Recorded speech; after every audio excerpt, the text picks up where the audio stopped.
Pam pam. Hello my friends and welcome. My name is Dennis and as you probably know I'm the Boeing 737 captain, but I was the captain on ATR 72-600 before my previous airline in Garuda, Indonesia. And now it's time to review my first go around as the captain in my life. But I had some of the go-rounds as the first officer, as the pilot monitoring, as a pilot flying. But as for captain was my first go-round, I reached like 1,100 hours flying as a captain, the ATR. But on one flight, it was the flight to Bima airport, I had my first go around. And let's review it. I didn't want to review it first because it wasn't like good go around. Something was down in a different manner than you would expect. But it will show us the mistakes that I did, that the first officer did, for you just to learn.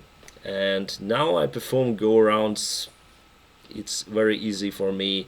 I had just one go around here in Ukraine International just for 4 years of flying, but it was nice. And I had also like 6 go rounds on ATR 72 later after this first one, and those we perform quite better than this one. So let's go.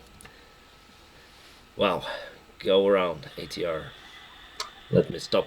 So I'll pause the video for you to understand, for me to discuss, to explain you what is happening around in the cockpit. As you can see, we have one camera on the front and also the camera on the back, so you can clearly see me, the first officer, and the throttle controls, the power levers, the condition levers, the yoke, and some of the instruments as well. The video quality is not very good since I was filmed that on GoPro Silver 3 as far as I remember. Yeah, it was the camera. The Bima airport is very interesting. We were approaching for the runway that was surrounded by terrain because we had the wind for that runway. I don't remember the runway there, but I'll put it here or here for you to see. So my mistake there, so going a little bit ahead, my mistake there was I performed the base turn quite closer. So I cut the base turn to avoid the GPWS warning or caution because the airplane was very close to terrain, and I didn't increase the vertical speed to descend according to profile. So if you cut the base, please increase the vertical speed. So it was clearly my mistake, then the airplane wasn't stabilized, but also I was surprised we had like 15 knots of the tailwind during the approach, but the meteo information couldn't do the weather. We should have had the headwind for approach, but just before the go around the wind changed dramatically and was almost the headwind. Let's see. So we are approaching the runway is behind that hill or the mountain, you may say. There's the VOR, which is very close to the runway. So the first officer, he points my attention. See the runway? Say yeah. So we are very close to the runway, but it was hidden by the mountains. It is hidden. Inside. Heading select. So 15 on ATR, you firstly select the flaps 15 and then gear down.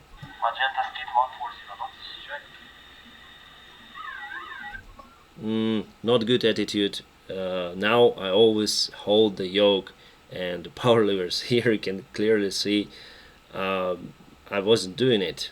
It's quite bad. But later on, of course, I grabbed those. But it's better to keep the right hand. If you are a captain, if you're sitting on the left, it's better, not better, but you must keep one hand on the yoke, the other on thrust levers, or in this case, power levers.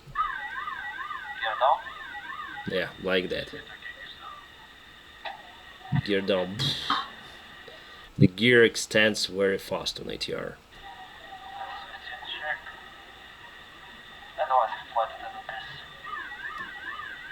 Flight attendants must be advised just to take their seats, the jump seats, and to secure with their belts.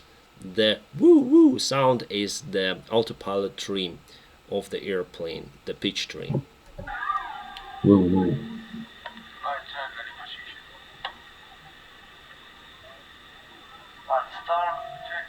Alt star means we are reaching the selected altitude. The autopilot now in operation, and there is the runway. I'm not sure if you can see it in the small camera. It is just on the bottom corner of the small screen of the camera.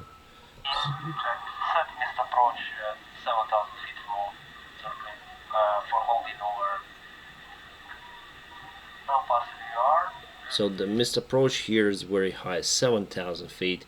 And what you need to do, if you go around just straight, then to the right, and follow the standard missed approach. I select the timing, then we pass the VR, but I should have selected it a little bit later because the VR is displaced. So I just shorten the base, right? So we are flying with this.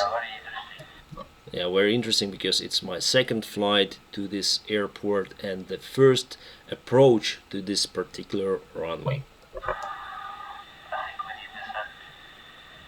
Yeah, for sure.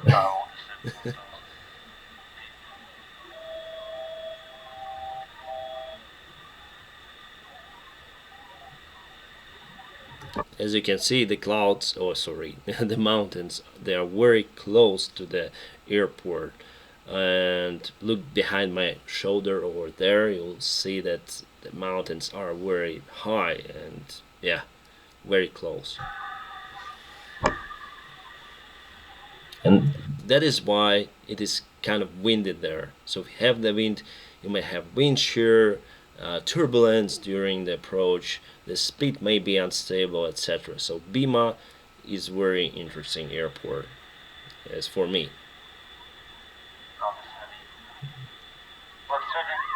Flap 30.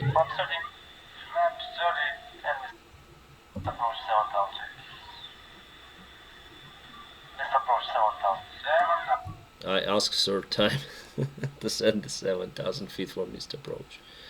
So then the flaps are 30. We are in landing configuration. Okay, gear down, flap 30.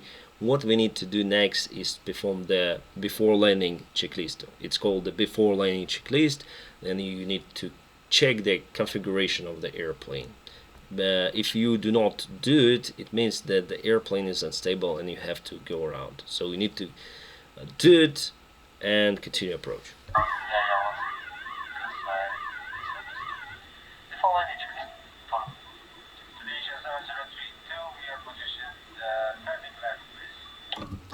So that was done wrong by the first officer.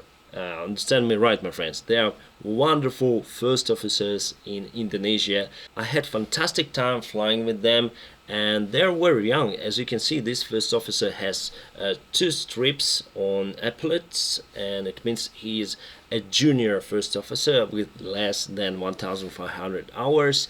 And actually, as far as I remember, this guy had not more than 500 hours, and I was flying with the first officer who normally the ATR was normally their first twin engine airplane in their pilot career. Just imagine, and those guys had like 350 hours and they let them fly the ATR.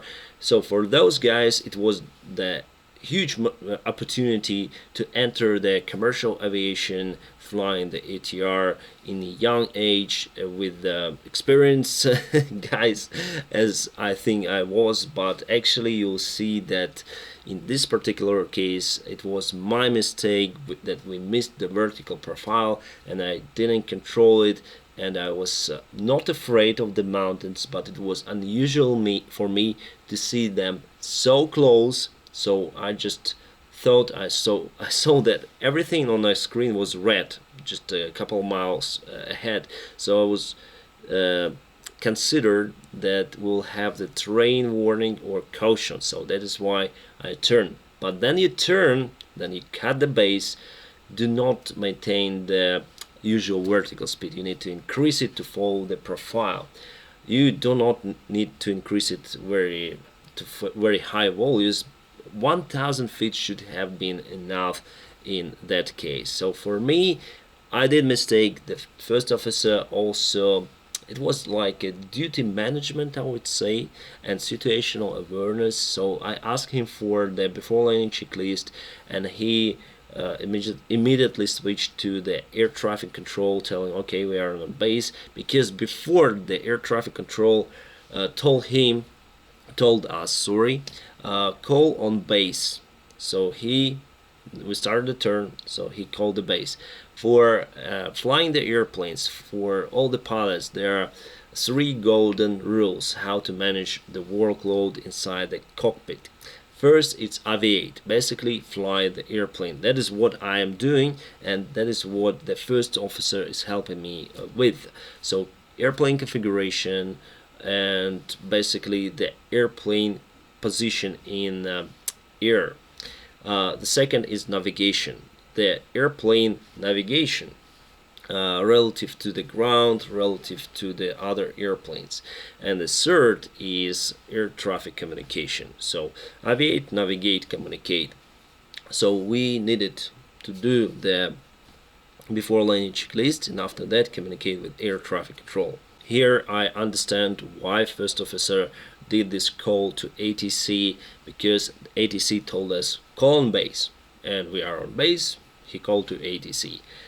It was done, as I think, in the wrong time, since I called for before landing checklist, and we will not do it. You'll see in this video. And let's see the reply from ATC.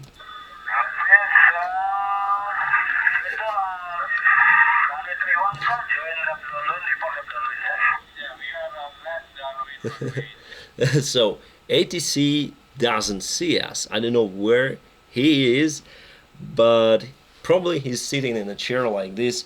Indonesia, call on base. And the first officer tries again. We are on base. Like, very interesting, right? So here we are spending precious time talking to ATC while performing the circle to land. And I am, as pilot flying, I think about that before landing checklist that we should have to perform. We need to perform, and also how to control the vertical profile. I need to turn now. So as a pilot, even if the autopilot is on, right now it's on, I'll select it off a little bit later. I need to perform some of the duties, right? So it's the huge workload. Then you perform circle to land, then you need to select different parameters and actually fly the airplane for the landing. We were clearly here distracted by the ATC on the base turn, and it is also why it's the contributed factor why I didn't control the vertical profile correctly.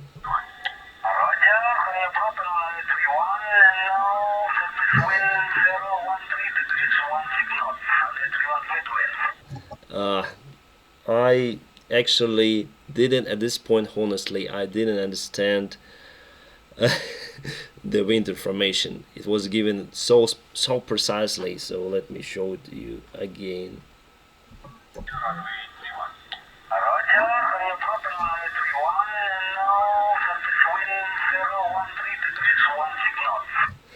013 degrees 16 knots. So yeah, clearly that wind was for that runway, but it was given it's so unusual, because the ATC usually gives you wind 010 degrees, like 5 meters per second or 5 knots. So you can clearly understand the direction if you're given the information so precisely. What is happening? I didn't understand there. Okay, clear to land. Here I selected the autopilot off because I think I needed to control it manually. And actually there are some of the airlines that state that you need to select the autopilot off below MDA, and we were clearly below MDA. dampers of all vehicles. So if you look at the screens, the navigation screens, they're all red. They're all red, and yeah, we were very close to the mountains. Okay, landing is downstream is flaps 30. Organization takeoff via the Cockpit, basic airline, or cable intro very above. So then I turned to the runway. Yeah, I thought that we are above, we are above, we are above. This is why I disconnected the autopilot and increased the vertical speed manually without any selectors. And then I turned. Oh my god, I saw that the runway was very low. It means that we are very high, and for that case the required vertical speed should have been 1500 feet per minute, which is out of stabilized criteria for any kind of approach. And my decision was just to go around. I already immediately understood that we needed to go around, and yeah, I just tried to continue to stabilize my thoughts on the runway because it's, yeah, my first go around as a captain in my life. Still performing like inertia, performing the before landing checklist that we should have to perform, should have been done before talking to ATC. Okay, not stable.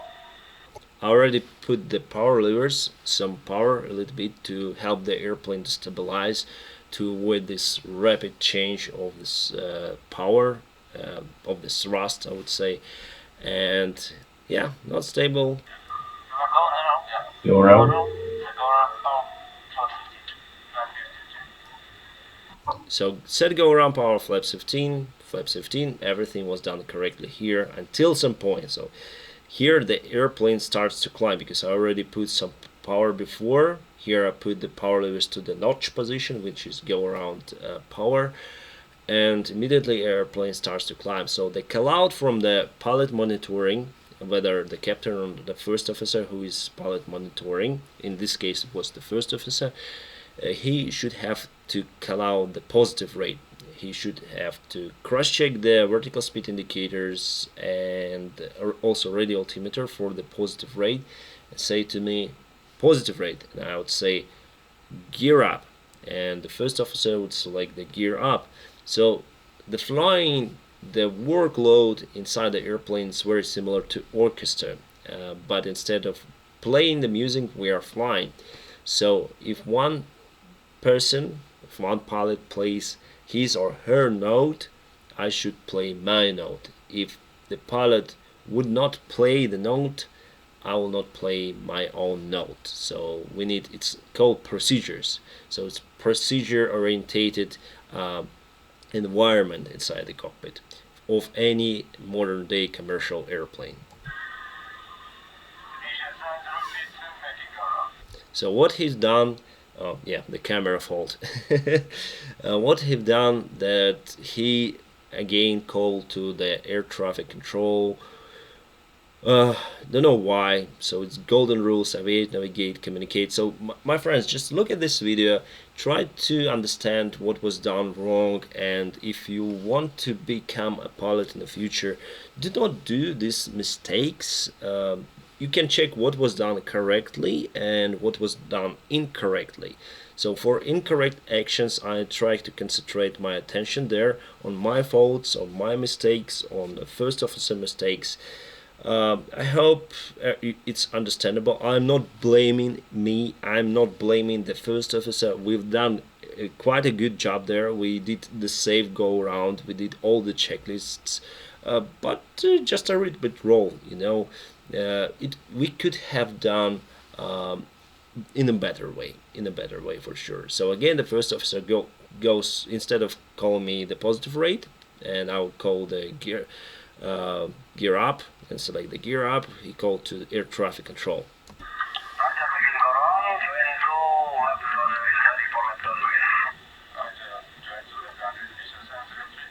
Okay, report join left downwind, to report left downwind.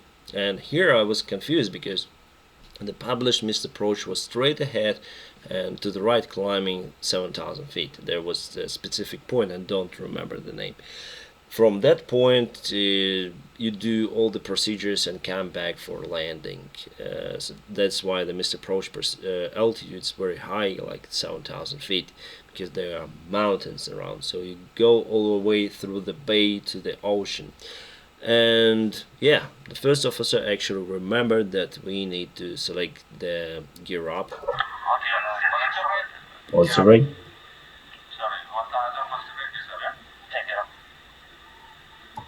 Why we need to select the gear up after the go around and not immediately like set go around power flaps 15 gear up, because you can go around from the very low altitudes and you can have the contact with the runway.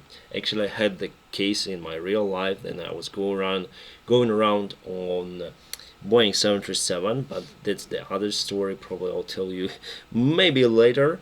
Then I performed the go around and the airplane touched the ground and we did the missed approach quite nicely, even better than this one. But we need to select the gear up just after positive rate.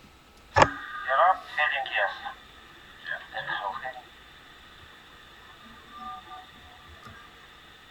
yes. So I'm thinking now, present heading, and what should we do? Immediately turn to the left or turn to the right according to published missed approach, because the ATC clears for everything. Basically, it's the visual airport. There is no any specific procedures for that. For go around, you have like it's the approach. Approach goes from the specific point there on the ocean. You go to the VR, and there you perform what you want. At least it was like that 5 years ago. Maybe now we have the approach charts, I don't know. So I'm free to do everything, to go to the left, join left downwind as the air traffic control told us, or I think to go to that point climbing 3,000 feet. So now I'm thinking about it. You want to make one sequence?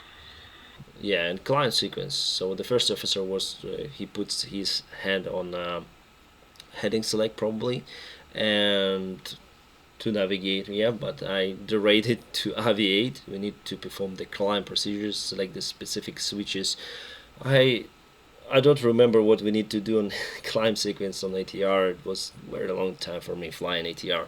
But anyway, we need to perform the climb sequence, and after that, after the code checklist. At least climb procedure, right? Climb sequence. Actual heading. And then we need to navigate.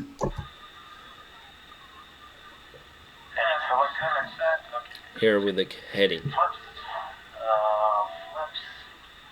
I still think that we can go join left downwind for one more approach. And now I'm concerned what to do. Go 7,000 or just straight to the runway. If you go straight to the runway again for the similar approach, we put ourselves in with the time limit. You see, with the time limit, because now we need to do the after takeoff checklist.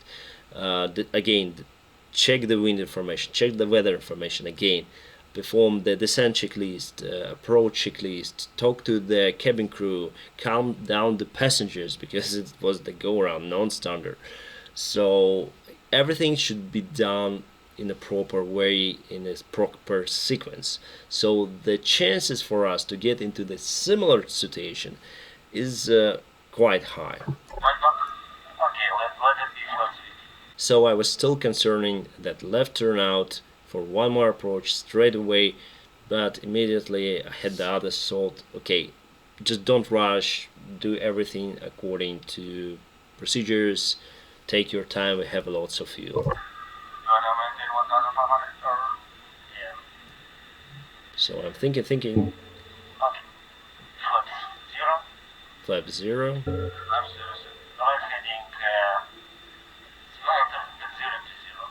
Okay, I came out with a decision. It's better not to rush. It's better climb 7,000 feet to that point, do everything, and come back for landing. Turn right. So at this point, the first officer understands my idea, and yeah, everything should be fine for the next approach.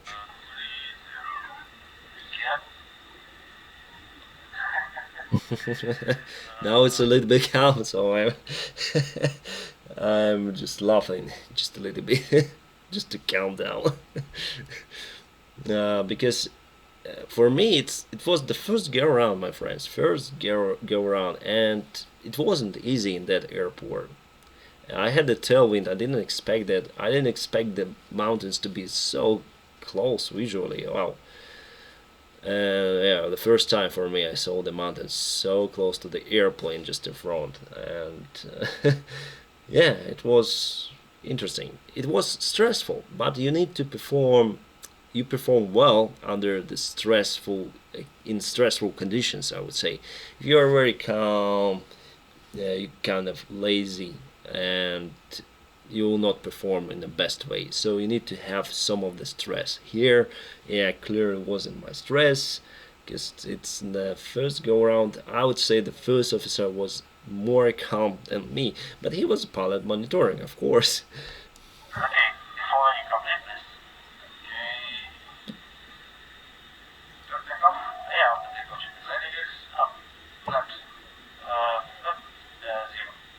But you don't need to be in a very stressful situation. Like, put yourself in this situation in your mind, because you may take the malfunction that go around as very extreme stress for your body. But it's stressful, but it's okay. But you can perceive it in a different way, and if you are in this very stressful state, it can be turned to the panic, and you can be like disabled. You can concentrate on one instrument. You will not hear anything what airplane will tell you, what the first officer will tell you. It's called the tunnel vision. So when we are under so much stress, or at least we think we are under so much stress, that our mind concentrate the vision to specific point, switches off the ears, etc. So it's very dangerous that to have very high stress level that may put you to the panic, to the tunnel vision, and it's very bad to have the low stress level.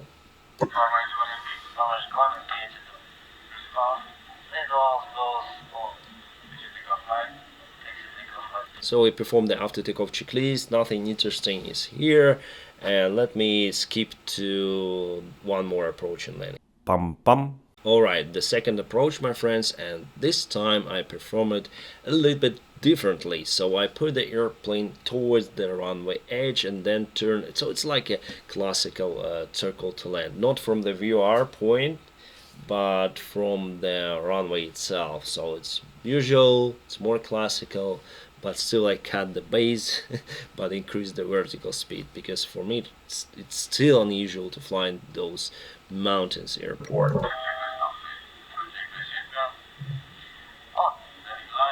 Yeah, perform the checklist as I said to you.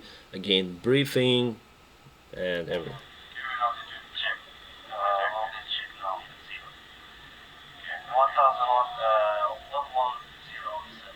Mm-hmm.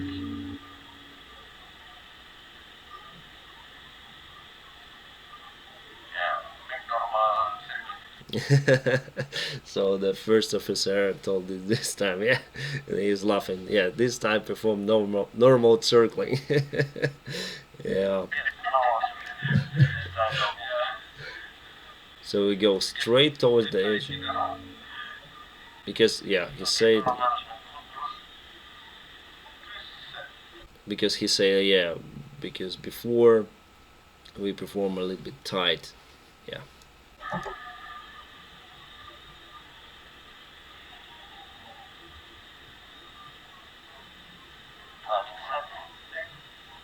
Timing for the circling. Actually on ATR you fly like 45 degrees within the runway heading, so we need to deviate for 45 degrees, fly that as far as I remember 30 seconds for ATR, and don't, yeah, The last time I was flying that plane was a very long time ago, and fly parallel and then perform the base turn.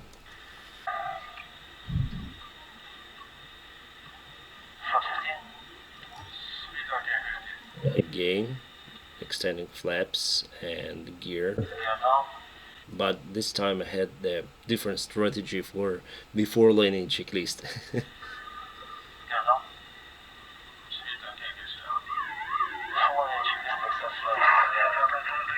Now ATC turns at the same time. I call before landing checklist except flap sorting. So you can do it. You can do everything, but I made the flaps. And now at the same time the ATC is calling again. Oh, so before we had the distraction from air traffic control while performing the before descent checklist, before landing checklist, sorry. And here again, before landing checklist and distraction. This time the first officer wasn't calling, but the ATC calls.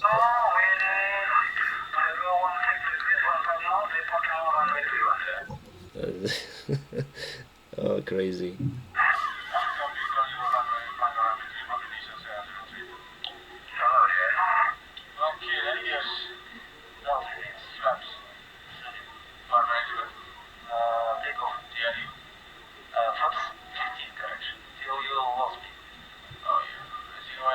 So my mistake here, you all the time you call like flap sortie on before landing checklist, and here it's non-standard.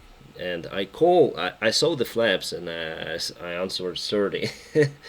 One more thing, yeah, that you need to concentrate your attention if you want to become a pilot.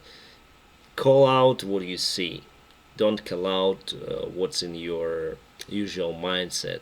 But I corrected myself, and firstly I call for the before landing checklist without flaps, yeah, except flaps. But still the first officer called for the flaps and I replied the wrong flaps. But I corrected. It's good, I think.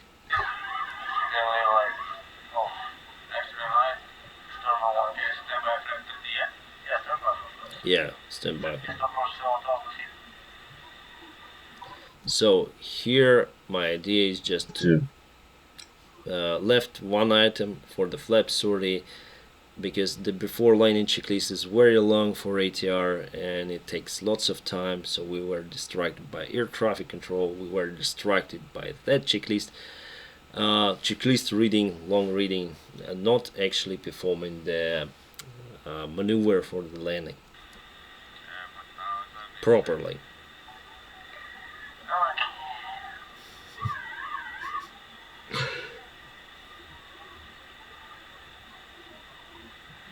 This time I'm more closer to terrain.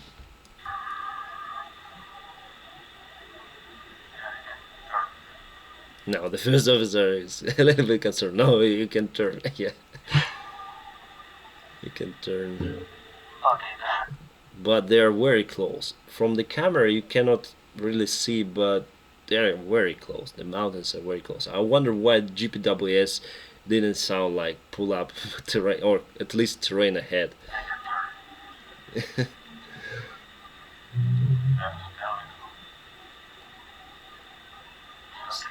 Still a little bit high. I say it's okay because I increased the vertical speed.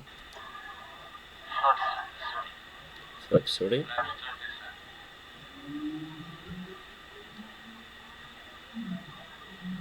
And finish with the checklist. Okay, checklist. The first officer already skipped the checklist, but I didn't answer the flap sortie.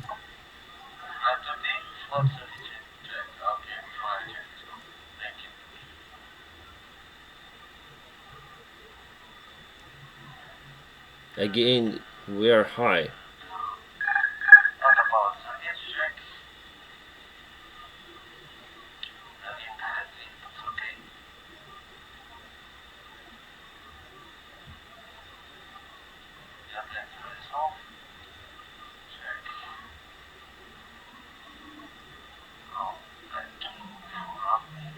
And runway heading. It's a good point from the first officer. I forgot about the runway heading. I forgot to tell set runway heading, and he remembered and he set the heading. Nice job. Runway getting set and what latest developments? Okay, I said 500 check was 500. this time also 5, but acceptable. I didn't mention that the first officer was flying without the shoulder belts. My bad. If I, yeah, I was maybe concentrating on my flying, etc. So I didn't mention that he didn't put his shoulders harness. You need to put the shoulder belts. Then you are below 10,000 feet. So yeah, it's a normal position as you saw. I was always flying with the shoulder belts. Not fun, not fun. Airport from Indonesia, South Indonesia, fun. Okay, Indonesia. So yeah, as you can see, almost no time. You go, you turn, and land. So procedure after procedure, procedure after procedure. So no time to relax. Then you perform the circle to land at this kind of airports.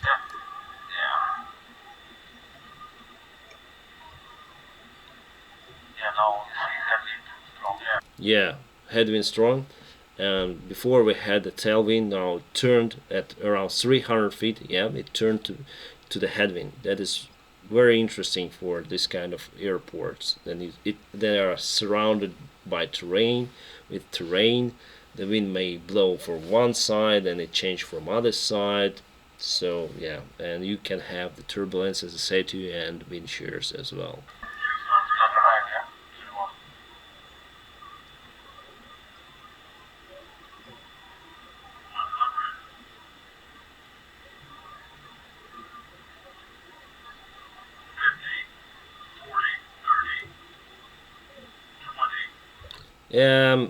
Just a little bit.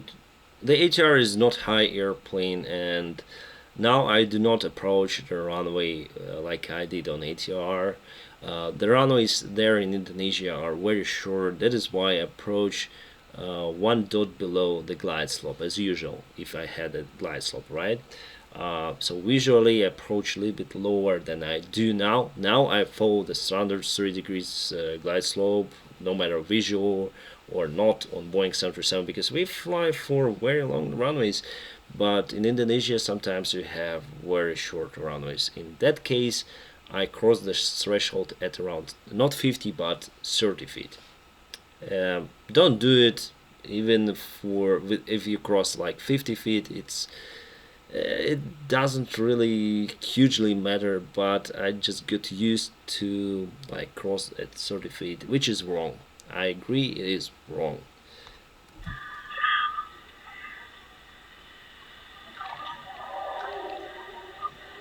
And nice firm landing.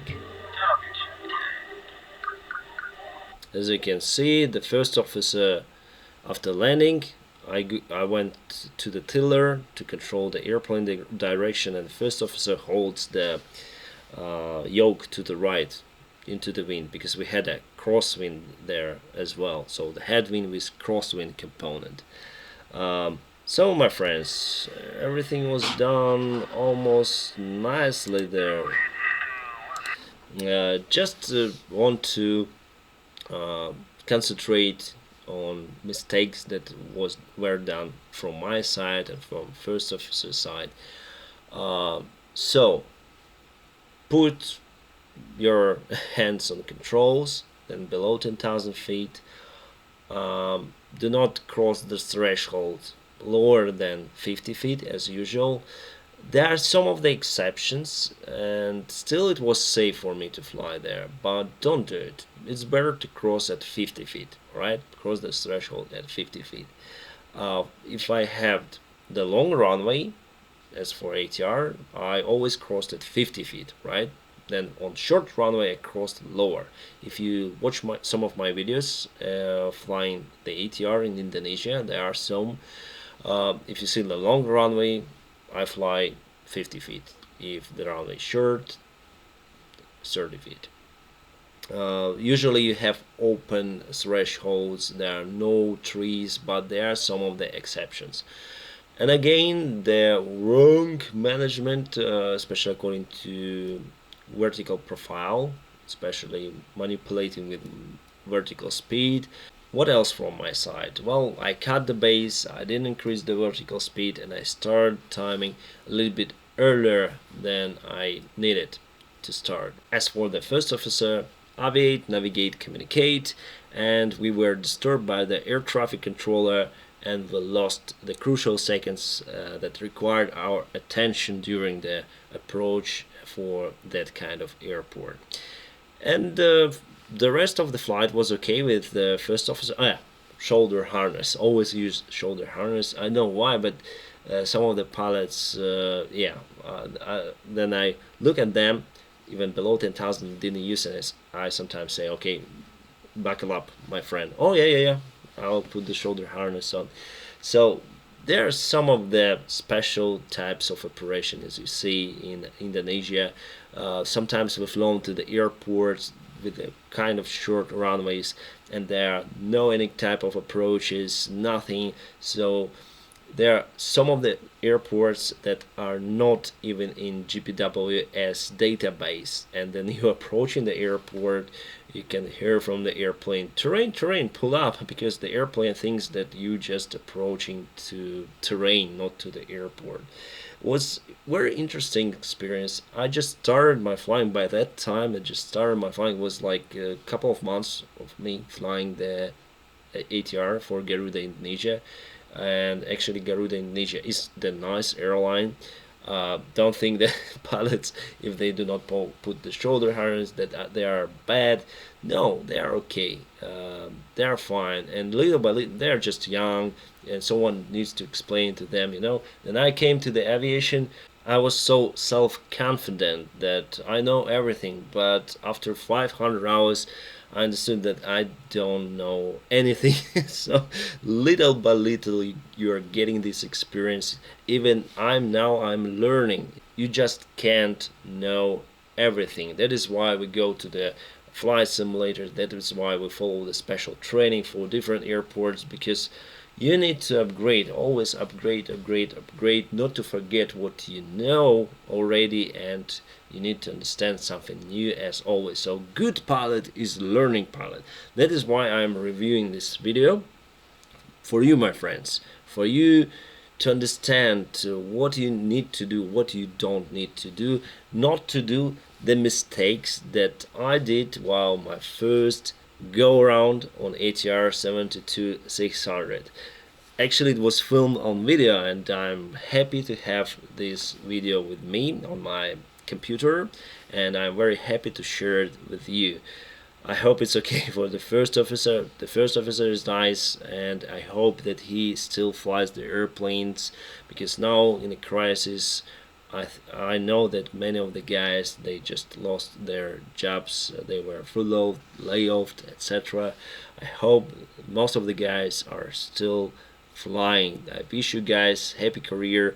It was absolutely great flying with you in Garuda-Indonesia Airlines, and if you want to see me flying the ATR, just go to my channel, and I'll put probably several videos to the link in the video description for you to see the beautiful Indonesia and ATR. And probably why not to put my older videos not related to the airplanes, but speaking about the interviews with airlines, Fly Dubai. Do you want to hear that? Just write in the comments.